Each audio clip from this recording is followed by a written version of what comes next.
Hello guys, nandito po kami ngayon sa taniman ng aming kalamismis guys. Hanggang doon sa dulo. Mag-harvest po kami ngayon. Unang bunga guys, konti pa lang. Pangluto lang po namin yun guys.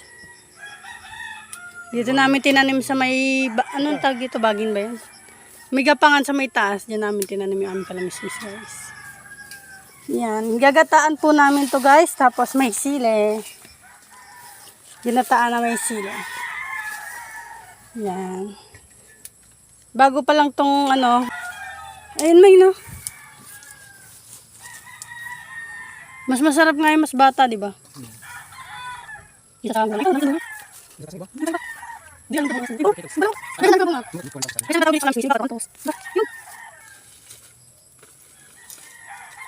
Another one. Yan.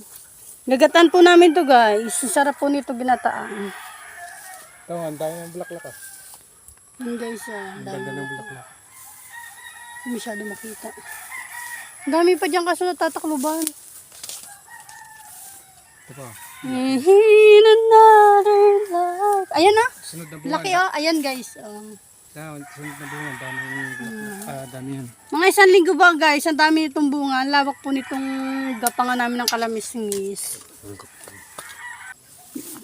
Doon po yung mga dragon fruit. Tapos dito po yung gapangan ng kalamismis. Guys, ito po yung ubas namin. Panalubong na. Yan, nagsasama na sila. Bali, 2 puno arito guys. Ito, 2 puno po yan. Ubas po yan, wala palang bunga guys. Itanim ng asawa ko guys. Ubas. Yan, update ko po kayo pag may bunga na yung ubas namin dito. Kahit mainit po dito sa Quezon, nakabuhay po siya ng ubas. Ewan ko lang kung bubunga guys. Sana man bumunga. May mansanas po siya ditong tanim, may ubas. Pero hindi pa po siya nabunga guys.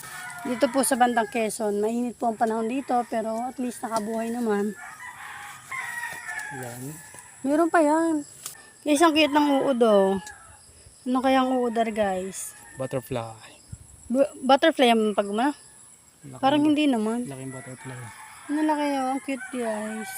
That kind of, yun guys, ang cute ng uod. Ito na po yung nakuha namin guys, konti lang. Lalahakan namin ng papaya. Ay, ginataang kalamismis with papaya and malunggay. Lagyan ko na rin po ng maraming sili guys. Ayan. Kain po tayo guys. Malapot-lapot po ang gataan yung pagkagataan yan guys. Ayan. Kain tayo guys. Thank you for watching. Bye!